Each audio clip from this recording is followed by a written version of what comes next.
Welcome to the Nyrdcast interviews. This is Cripple Jay again, and I'm back with part 2 of my interview with my buddy Russ.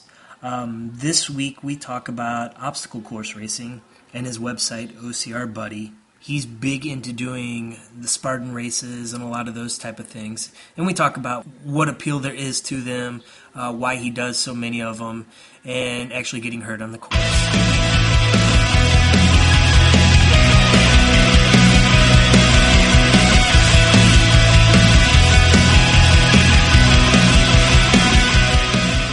All right. See. Let's shift to obstacle course racing. Okay. So how many races do you do a year now? I would say between 10 to 15, depending on the schedule and depending on what I'm able to do. I have 2.5-year-old twins, so between that and just regular commitments, it's harder for me to do as much as I'd like to. Yeah.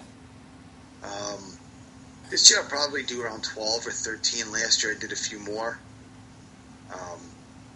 So it's a matter of really just trying to figure out, what's where, when, what you can travel to, what you can do in a day. I mean, this is me personally. I know what I have on my schedule otherwise that I can't go away for a day or a weekend. And but yeah, I would say about 10 to, I think this year I'll be doing 13 or 14 in the end. Wow. So how'd you get into doing them? Again, it was 2016. So I remember 2012 hearing ads for the Spartan race at Citi Field, and I didn't do it. And I made to myself this mental note: I'm doing this next year. So 2013 came around, and I posted on Facebook, the world according to Facebook, that, hey, I'll be over, I'm doing this. And a guy who I knew in college, a friend of mine from college, posted and said, hey, look for me, I'll be there. All right, and I hadn't seen him since college. You're talking 21 years, I think it was. And I met up with him, and I did the Spartan race at Citi Field. That was my first time, my first race I ever did, and I loved it. I loved the fact that I couldn't do it, some of the things. I loved the fact that I was exhausted. I loved the fact that it challenged me. I loved the fact that I knew it was something I can do better. And then I signed up for, about a month or so later, one of their outdoor races. The Tuxedo Sprint, it's called. And it was about almost probably close, just under 4 miles, I think, that year. And again, it was up and down a mountain and doing these obstacles and doing these things and carrying a log or sandbags or a bucket of rocks and trying to get over walls and crawling through mud and barbed wire and just stuff that challenged me personally. And I just fell in love with it. It was like, all right, how can I do this better? And then you sign up for a Tough Mudder, and then you sign up for a longer Spartan Super, and then you hear all these stories about, this is again 2013, all these stories about Killington, this Spartan beast at Killington, and people are you hear all these stories about it. You don't do it because, you don't think you're ready, and I wouldn't have been, but wishing I did. And I think when you're sitting around watching on Facebook, all these posts come in about this race and about this weekend and updates on people who you've either met or just chatted with on Facebook and just through this group that I got involved with, the New England Spartans. It became like this, all right, now I want to do this. And, then you start learning how to train a little bit. I learned how to train a little bit for it. I know people who train every day. I know people who will travel anywhere. I know some people who are going to Hawaii this year for a race. I know some people who will travel. I know a guy who travels up to do the Killington race from South Africa every year. Wow. Yeah, and it becomes this, it's not a religion, it's not a cult. It's like like people tell me I'm crazy for what I do, like the races I do, but I'm nothing compared to some of these guys who I know are doing 50, 60 races a year. Wow. And it becomes almost like a second job, and like the baseball job. It's like the job you want to go to every day. You want to get ready for. You don't mind putting in the extra hours. You don't mind.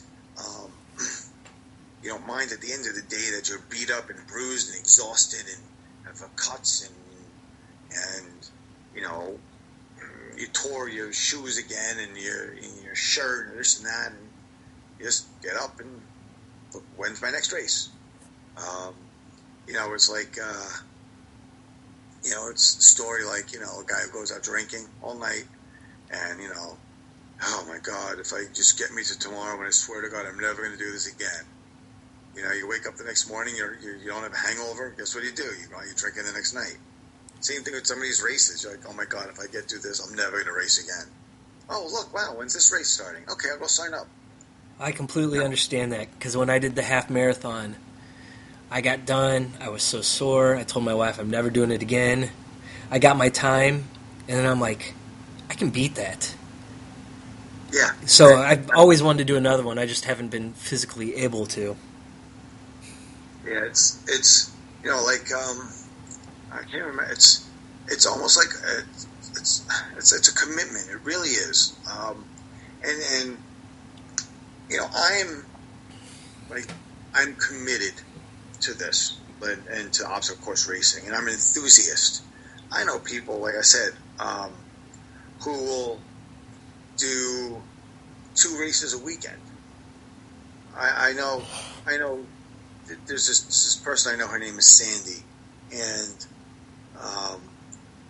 she's amazing. She's like just an amazing person to start, and she goes in. And there's this place up in Vermont called Shale Hill. Is the name of the place, and they do these long events. They do this thing called 30 Days of Shale Hell, where basically every day, I think it's at 5:30 or 6 o'clock in the morning, every day for 30 days, you run their course.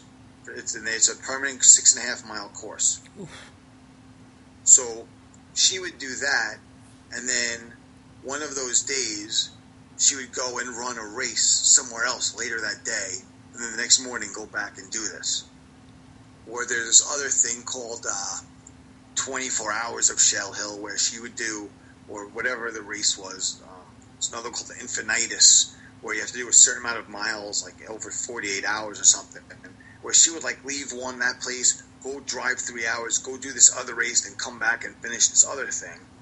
Like, people are that loving of the sport, and you know, I guess you can call it a sport, because it is. I guess at some point, the definition of a sport is it's different to everybody else, and but it's I don't even know where I was going with this, but it's like, if you like to challenge yourself, there are people who don't. There are people who like to not feel challenged in life. There are people who skate by, and there are people who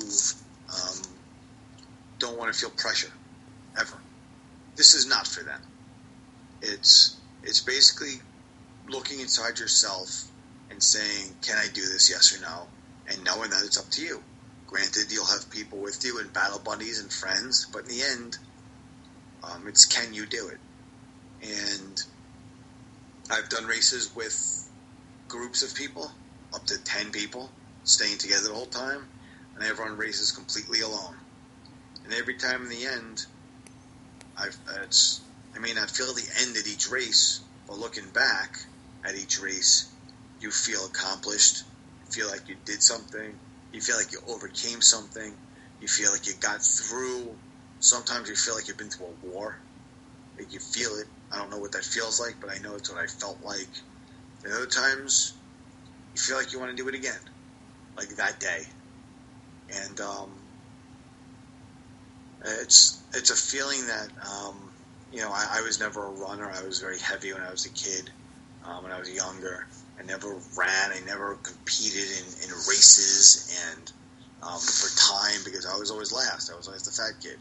And maybe that's part of it to me, too, is that, I'm in a whole different phase of my life, and I look different, and I weigh what I weighed when I was in 7th grade, and all kinds of crap like that. But I wish I could do them every weekend. I wish I could do them every day. I wish I had the time, the money, the ability to, every Friday, leave work at noon, fly to, this week there was a Spartan Sprint in Dallas, Texas, where the Cowboys play. I forget, the AT&T Stadium. Yeah. Fly down there like some people I know did. Or fly out to, I know this guy Rob, or another great guy I met through the sport, Rob Rodor. And he runs, I think, almost every Tough Mudder there is, it seems like. Every weekend he's going to a different Tough Mudder. And, he has a job where he can leave, where he's not working Fridays, and he flies out Friday and runs 1 or 2 Tough Mudders a weekend and flies home and back to his family. And, it's like you wish you can do it. You wish you could be that guy who has that ability, and maybe one day I will be able to, but it's the kind of thing where, I get my 10 or 15 races a year, my 10, 12 races, and I get my medals and my T-shirts and my stories, and I'm okay with it. I feel accomplished. I just did this race in Tuxedo, not this past weekend, the weekend before, and my goal was 2 hours. It was 4.75 miles. I did it in 2 hours and 4 minutes. You know what? I don't feel bad about the 4 minutes. Do I think I can do better next time? Maybe. But, it was one of the first times I ever placed in the top 50% overall. Yeah. Which for me, it's pretty good. So, it's like I can live with that. I know people who can't, who wouldn't be able to. And, but for me, I'm pretty happy with it. So I got to ask, I know you've had health issues in the past with your heart. What does your doctor say about doing these? Well, that was just, that was February 8th, 1995. And he thinks I'm out of my mind. I have no medical, I have more issues. I have other, like I have a bad back or whatever, but, my heart guy is like, it's like, just go. He's like, yeah, do it till you can. It's funny because over the past year, I dedicated myself a little more to being healthy. And with some of my friends, we started this weight loss thing. And I think when I started, I'm 5'11". I think I was like 198 around New Year's. And now I'm like 178, 180.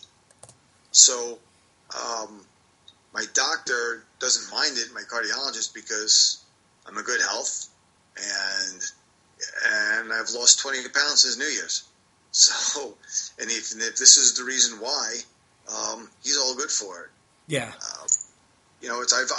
I've broken ribs in a race, which is my only injury my only serious injury that I've had. I did that at a Rugged Maniac a couple of years ago. And you completed it, didn't you? What was it? You completed that one, didn't you? Yeah. Oh. Yeah. Yeah, the Rugged Maniac, at least the ones I've done, they call it Mount Maniac.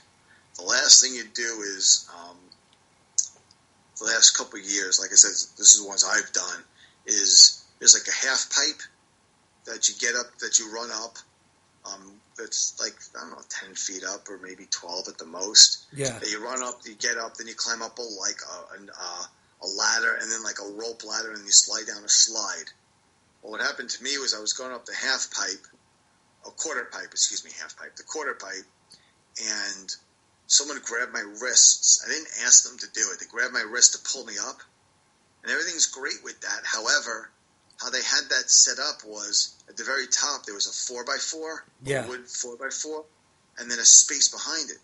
So when the guy dropped my wrists, I never had a chance to put my hands down to support myself, and I landed and I cracked my ribs on the 4x4. Oof.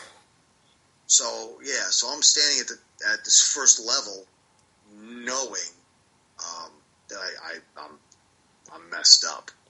I mean, I'm knowing I'm messed up, and you have that internal thing as your choice is, well, I can't go down. I still have to go up 2 more levels to go down the slide. So there I am, holding my hand like, you have that vision of someone who has like the bad shoulder, how they hold their hand against their body. Yeah. Well, I'm sitting here with my hand on my ribs. It was my right side, my right hand on my right ribs. And then I am climbing up this freaking ladder, and then this cargo net ladder. And I get to the top of the hill, this slide that's, I don't know, maybe 35, 40 feet up in the air. And I'm thinking, I got to go down this? And I went down, and I know that I don't think I saved the pictures, but there's the picture of me coming up out of the race holding my ribs. I got to find it. Now I got to find this picture. And it was like, I knew. I walked right over I walked right past the finish. I went right over the medical tent. And they're like, what's the matter? I'm like, I have broken ribs. Like, what are you talking about? I'm like, I broke my ribs. And it's funny because when I tell people what happened, and the thing about obstacle course racing is you not always, unless you're an elite and you're racing for time and or money, for the most part, everybody helps each other. Yeah. And you do it because in the end, listen, is my 2 hours and 4 minutes going to mean anything in the scope of the world? No. If I didn't help people, would I have finished in 152 or 158? Maybe. But then again, maybe if someone didn't help me over one of the walls, I wouldn't have finished in 204. Yeah. That's what it is, though. It's like everybody knows that in the end you're in it together. But, it's like there's also, when you're helping people is, one, do they want the help? And two, do you know how to give the help? Right. As I've learned over races how to help people over an 8-foot wall, 9-foot wall, 10-foot wall. At the beginning, it's just you step on my hand and I'll push you up. Well, great. Yeah. If I push you up and you're not ready, you're going to fall backward on your back. There's ways to do it. But there's that guy who helped me, and I could find him in a picture. If I was able to find these pictures, I'll know exactly. I know the guy who was wearing this orange shirt, and he grabbed my wrist. I never asked. And he pulled me up and dropped me. Oh. But that was the only time my doctors didn't like me racing. Yeah. But they didn't puncture a rib, and I drove an hour from Brooklyn back to my house without going to the hospital to come to the hospital here, which was a fun drive. Tried driving with one hand with broken ribs while you're trying to breathe. It's great, I'll tell you. Awesome. It's medically I'm cool. Honestly, I feel like I'm in the best shape of my life. I haven't been able to, with this, I had a flood, I think I said I had the flood in my house when we were talking about the baseball cards, but since then, with my garage the way it is, I haven't been able to just do much. Plus, every night I'm in my house setting things up and redoing things, but I haven't been able to train and exercise as much, but still, being 40, almost 46, I'll be 46 in a couple of months, and feel like you're in the best shape of your life, that's pretty good. Yeah, it is. Nothing like that. So what's the longest distance race you've done? Killington 2014 was like 17 and a quarter miles. Oh. 17 and a half. How long did that take? 11 hours. Wow. Yeah, I don't, when I do races, typically I don't run them. Typically I will take my time. Yeah. And I was with a group of people, and we were just, we're taking our time. And it was me and actually 2 other people in 2014. And the group of friends that I have, we didn't stay together. We were on different paces. And the Killington race is called the Beast. And I guess the unwritten rules with friends in the Beast is that there's you don't wait.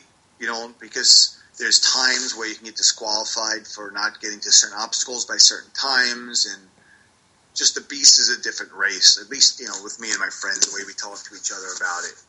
And there was like 6,000 feet of elevation changes, and it's up in Mount Killington. Obviously, it's called the Killington Beast, and just it was multiple barbed wire crawls and multiple carries, and just every time you thought you were getting near the end, and then you're not, and then it's turning nighttime, so you got to put your headlamp on and your glow sticks and take them out, and just seems like it never ended. Wow, that's crazy. Yeah, and you finished it. You're in your, it's a ski lodge up there, and you finish the race, and everyone goes and hangs out in the ski area.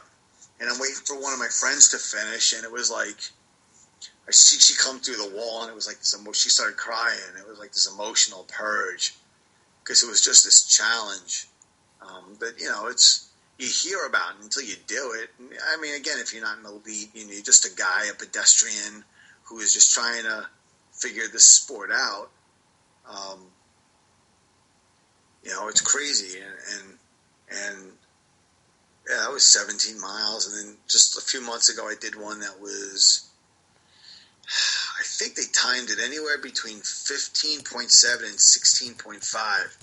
They did. It's called. It was in Jersey, the Jersey Beast, and too many people complained last year it was too easy, so the course designers basically gave everyone the big middle finger and said, "Here, have this course." Oh. And it was, and like I said, I think I'm in the best shape I've ever been in my life, and that was the hardest thing I've ever done. Yeah. The course was brutal, and the weather was pretty good. It wasn't too cold. In Killington in 2014, it was like 50 degrees or something when we started the race, something like that, 46 degrees, and it was misty, that kind of day. Yeah. But this was like 70 degrees, a nice day. But I even pushed. I did it in 8 hours. That's 16 and a half miles. I did in 8 hours. Last year I did, it was like 14 and a half, and it took me 9. So I really did a lot better. Like I ran some this year. I ended up with a couple of people, battle buddies, they're called as the words, battle buddies, who just kept me going. And we did really good time, like 8 hours. I'm pretty proud of that. So, very cool. Most of the races are a lot of the smaller races, the smaller brands, the Rugged Maniacs, the Ridiculous Obstacle Challenges, the Warrior Dashes. Those are typically 5Ks. Yeah. And those are typically not, you don't hear these horror stories. Tough Mudders are usually around 10 miles. Tough Mudder is different because they even advertise it. It's not a race, it's an event. Yeah. Their goal, Tough Mudder, is for everybody to finish. They started something this year called the Half Mudder, where they're doing 5-mile races. Spartan has their different lengths. And some of these newer ones that are coming out, they come out with different length races. There's one called Bone Frog, which is owned, I believe, by former Navy guys. They have a 5K and a 9-mile, 2 different courses they set up. So you could do either one. And you could test yourself, or you could push yourself. Or if you're crazy like me and you did one, you do them both at the same day. Yeah. So Navy guys are probably easy. What was that? I said Navy guys are probably easy to do. Yeah, the Navy guys like, I'll do this. I do this in my sleep, no problem. And it's and I find, I have some friends who, in the New York area, the Long Island area, it's very hard because there's really not a lot of venues where you can do races. You go to places like up in New England, they have tons of races, even small races. You go out Midwest by you, there's a group that I got that I'm involved with just on Facebook called the Crazy Mudder Muckers. And they're based out of in the Midwest. Mm-hmm. And they have races all the time in Ohio and Missouri and all kinds of places because there's better venues to do it at. Yeah. You don't need the mountains like Killington, but you need land. Yeah. They're called, a lot of them are called mud runs because you need mud. Yeah. So a lot of my friends are jaded a little bit towards not the Tough Mudders, the Spartan races, because Spartan races, they're not so innovative with their obstacles, but they'll kill you with the lengths, and they'll kill you with the height elevations or whatever venue they're at. And and some of these smaller ones, they'll come up and invent their own obstacles. And so some of the people who I know who are doing 30, 40 a year get a little jaded. Not because not in general, but to the sport in general, but to some of the larger races because they're not as innovative. Yeah. Me, I'll get on a course any day and just every time I get to the starting line, no matter what it is, whether it was a foam fest that I used, a company that used to come out and there was all inflatables with foam. Yeah. Or Spartan, I'm still as nervous when I get to that starting line, just that few seconds before they tell you to go. Same for everything, and then you just go. But it's obstacle course racing is something that I know the TV show is out now, Spartan. Yeah. And I haven't seen it yet. It's on my DVR. I know it once Monday night. It's probably recording. It's recording one right now. And people are like, "You do that?" I'm like, I haven't seen what's on that show, but I'm sure I don't do that. Yeah. And there's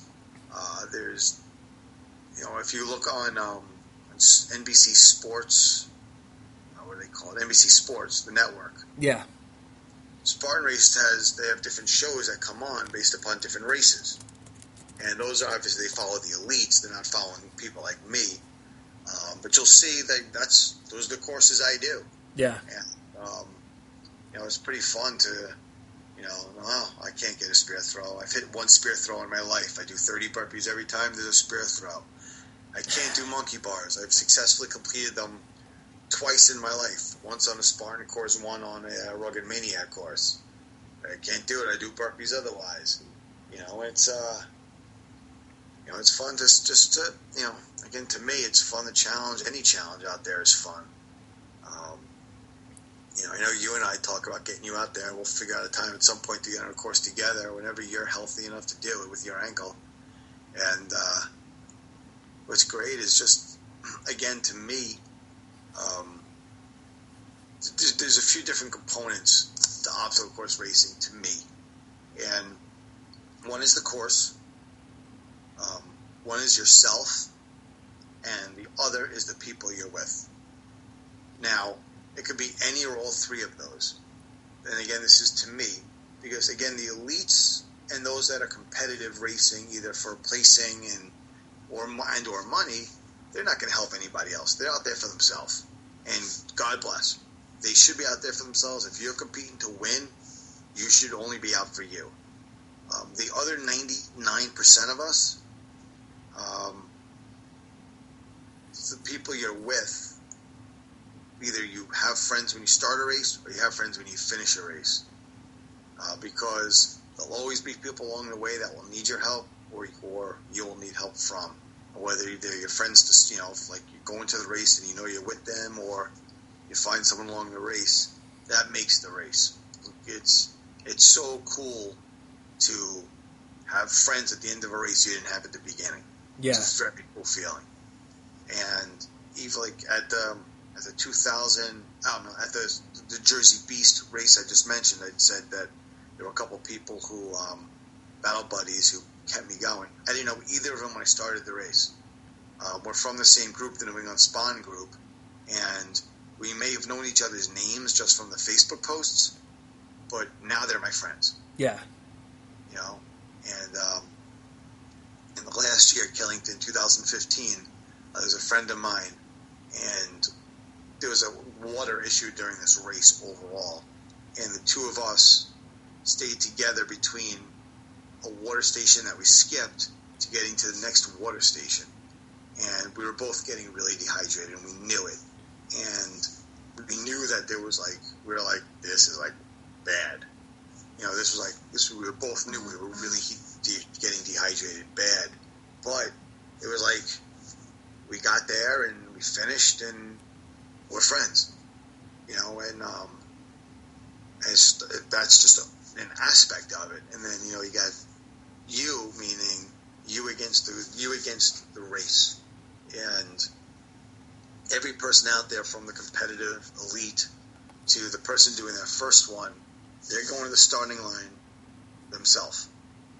They know that there's this race ahead of them that 99% of the people don't know what's on the course. They don't know what's ahead of them. They don't know what obstacles are there, how long it's going to be, elevation changes, water, mud, barbed wire, ropes, carries. No one knows.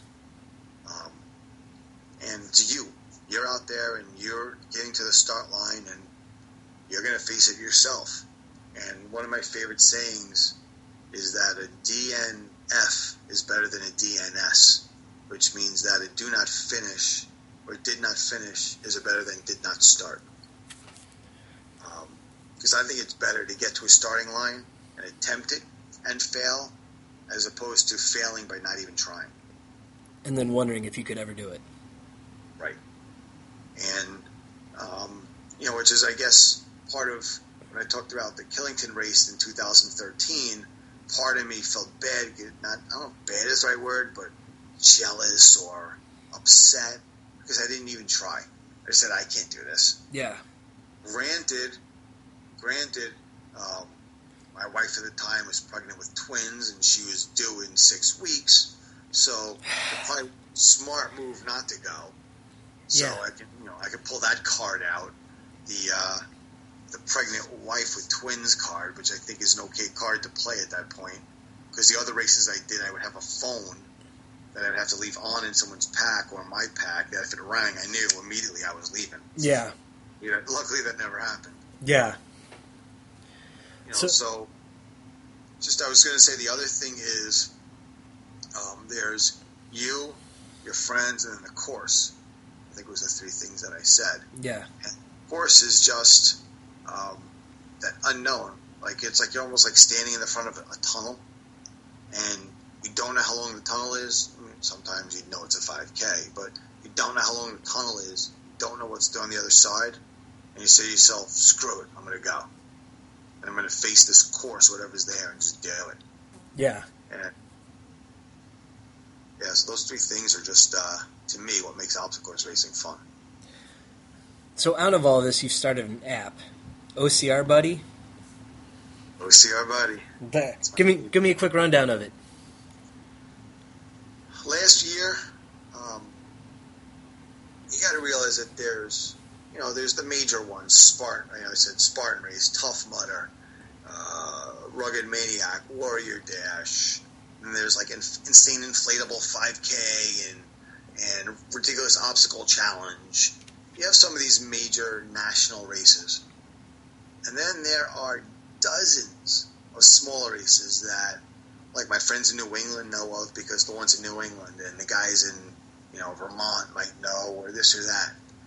And what happens is you got to go, okay, you go to the Spartan Race website, you see, okay, what are the days I can do it? You start writing it down. Some people do it on a spreadsheet. Some people do it on a whiteboard. Some people do it on a piece of paper. And you're writing down all the dates and the places and the times. Then you got to go to the Tough Mudder website. And then I got to go to the Rugged Maniac website. Now, oh, shoot, June 25th, what am I doing? Do I have something? Is there something else? And you would sit there and go from website to website and sometimes just hear things through word of mouth. Like there's smaller races, whether it's the survival race on Long Island or this one called Mudman X, which is happening upstate New York, or, this Shale Hill place that some people may not know of, or, it's this place in Nebraska, just whatever it is. And I just said to myself, there's got to be a better way. There's got to be a better way to do this. So I started looking around for obstacle course racing calendars, obstacle course racing apps. And it got to this point that I said, there's got to be a better way, so I'm going to figure it out. We're 15 months into this process. And it seems like that's a long time, and it is. And I would say the last 5 months are my fault, because what I'm trying to do is I'm putting together with help from a company called Blind Hack. These two guys out of New Jersey, they own it, are amazing with what they do. And what I'm trying to do is put together a calendar app that's for obstacle course racing, but it's based upon the the input from the racers and the people using the app. So, for example, right now I have in the database, I think it's 500 races from June 1st to December 31st. Wow. Now, what's going to happen is that you as the user will say, well, I live in St. Louis, and I know of the Jimmy Brew mud run that's on July 18th. And obviously I'm making something up. And you look on the app, and it's not there. You can add it. You as a user will be able to add races to the database. Obviously, they'll be, they'll be verified and checked and then added in. Yeah. But it's a calendar app that not only is set up for the people to use for their own calendars, it's for you to also be able to use to let others know there's other races going on also. So what's going to happen is eventually it'll be, and I know I'm not stating this so well, eventually it's going to be an app that the users will be using for each other and inputting for each other, because I can only do so much. I will make this app the best that I can. And the reason why I say that the last 5-6 months are my fault is that I wasn't satisfied, not with the work the guys were doing, but every time something came up, I wanted to add it. For example, we're having filters. We have 8 different filters. So you can, out of my 500 races, you can say which brand name you want, which state you want, which region of the United States, how long. Do they have swag at the end, meaning, do they give you prizes at the end? Is there mud? So all these different filters, you can filter out and be as specific as you want. You could say, I want a race that's in the state of Montana, that's under 5 miles, and does not have mud. If any of that's possible, you will find it out. Or you can be as broad as say, I want to see every race that you have on your database. You will have your own page that you'll be able to say which group or organization you're part of, and automatically, unless you opt out, any of your races that you sign up as part of the organization, your friends that are in that organization will automatically be linked to you. So then they'll know which races you're doing.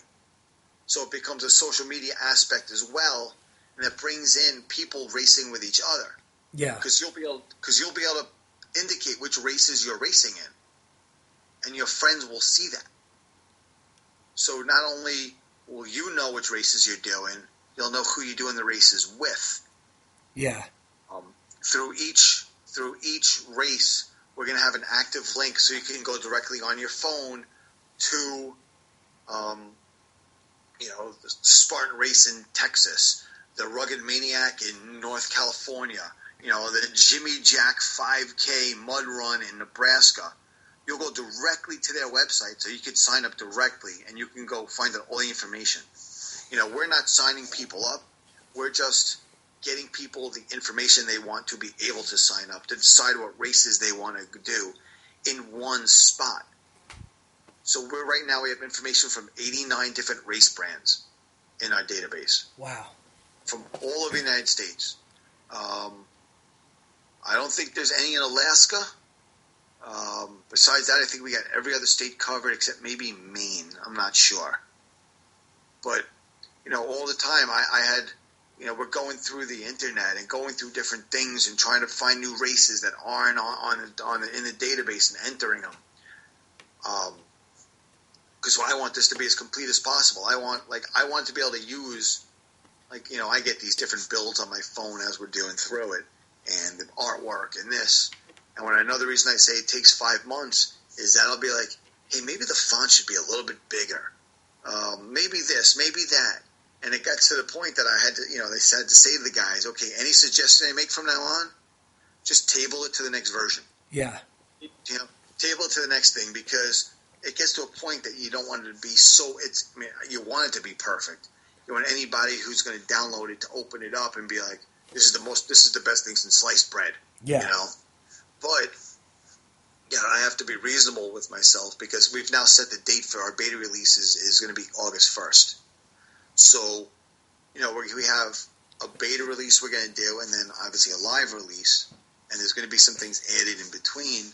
But, like, for example, you'll be able to upload your own picture. So when you have your own page up and you're looking at your own information, it'll be your picture on there. Yeah. I didn't have to do that. I didn't have to want it. I just think that's a cool feature. Upload your own picture. You don't need to, Yeah. Just little things like the guys are working on making sure the scroll bar on the right side of the page works right. It's like you want it to be so good and so right. And that's, I guess, one of the reasons why it's been taking so long to come out. But it's an obstacle course racing calendar app by someone who wants the product for himself. I call it the obstacle course racing calendar app for obstacle course enthusiasts by obstacle course enthusiasts. It's the product I want to use. Yeah.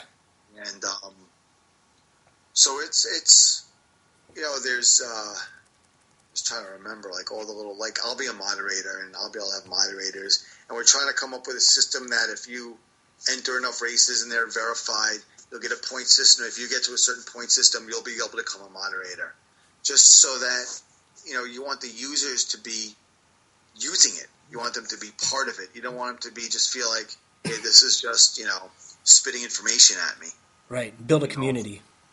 Exactly. You want to see who your friends are. You want to link with people. You want to know what races they're doing. In the future, we're going to do the, sign in through Facebook thing and have it linked with Google Calendars and all these other little features that make it even better. But for now, I just want to get it out there. Yeah. I want people to start using it. I want people to start seeing it. And,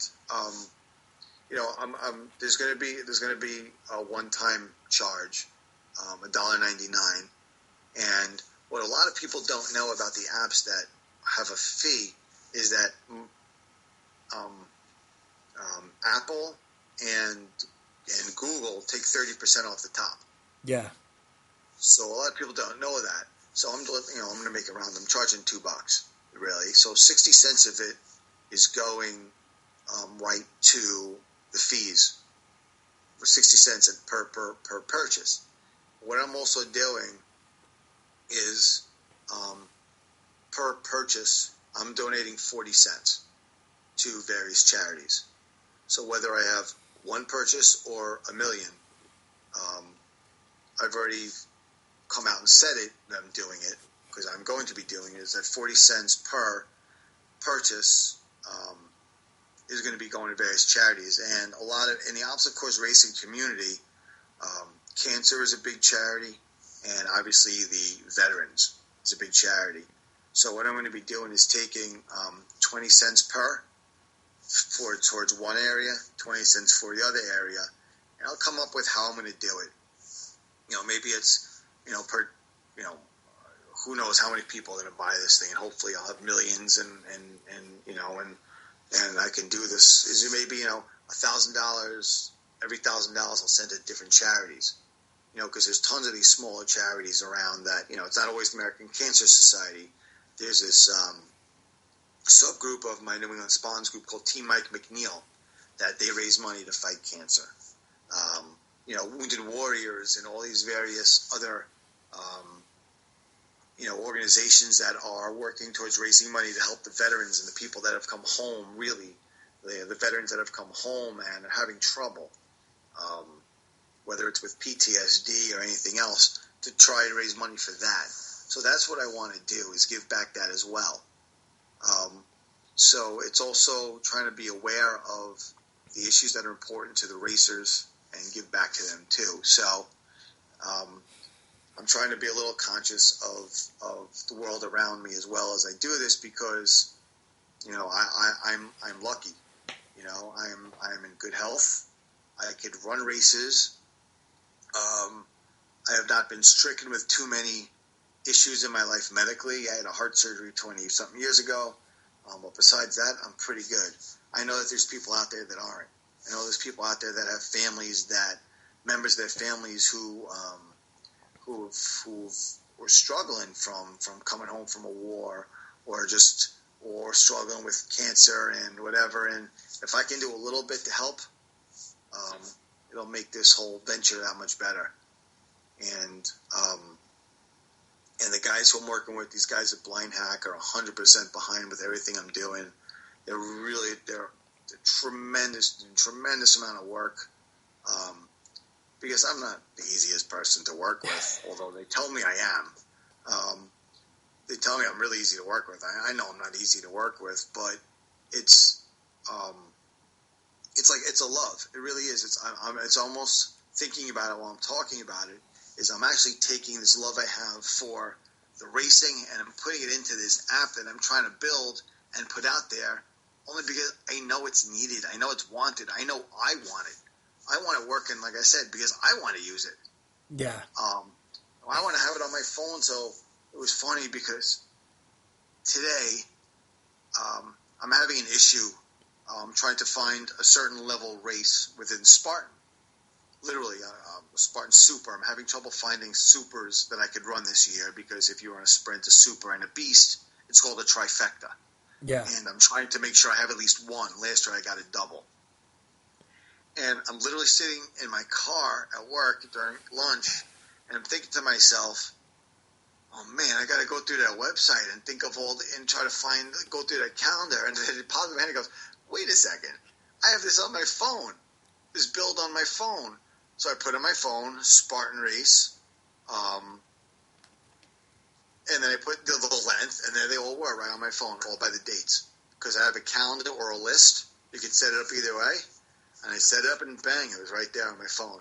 I was like, oh, wow, I did this. I developed this. Very cool. Because I'm sitting there going, man, I wish I don't want to have to go through every website. And I go, oh, wait, I don't have to. I have it right here. And I started laughing because I was like, oh, I'm dumb. I developed this stupid thing. You should know you had. You know, some guy walks by my car and I'm sitting there laughing at myself. They don't even know why. They think I'm insane. Yeah. Which probably am, but... And it's really cool, and I've shown a few people, I've sent it to a few people, and they've loved it. You know, they've had their constructive criticisms, which I love every single criticism someone has because it only makes it better. But they've loved it. The people who've seen it have given me really good feedback, really good reviews. When I go to races, I hand out cards to get people aware of our Facebook page, which is just OCR Buddy on Facebook. Just search OCR Buddy, or our website, which is OCRBuddy.com, and that's where we get to our mailing list to get people out, to get the information out as it comes through. And you talk to people, and they're like, "Are you doing this?" I'm like, "Yeah." They're like, "Oh man, I've been waiting for this forever." And I'm thinking to myself, "I was too. And that's why I'm doing it." And you know, it's cool because you don't have a tremendous amount of likes on Facebook or a tremendous amount of people on the website yet because we're not even in beta. But it's cool. I see the numbers grow all the time. You know. Yeah. And it's cool because there's people excited. There's people who every so often will send me a message saying, "Hey, how you doing? When's it coming out?" Or you know, one of my friends who's up in Massachusetts, I had some people hand out cards on the cars up there, and she sent me a picture with her holding the card. You know, and she knew about it to start, but it's just really cool seeing that people are excited that they know that there's this product coming out that's actually going to help them. Yeah. You know, I'm actually doing something that's going to hopefully help people. You know, I'm not curing cancer here. I'm not splitting the atom. But I'm doing something which I think is going to help, hopefully, a lot of people save time, enjoy the sport more because it's less time they're investing and trying to figure things out, and it's more time they can do investing in their mind of when they can do them.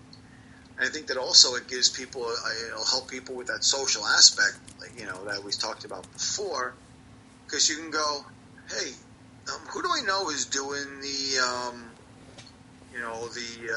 Spartan race at Fenway Park, and you click the date, you click your friends list, and bing, it's all there.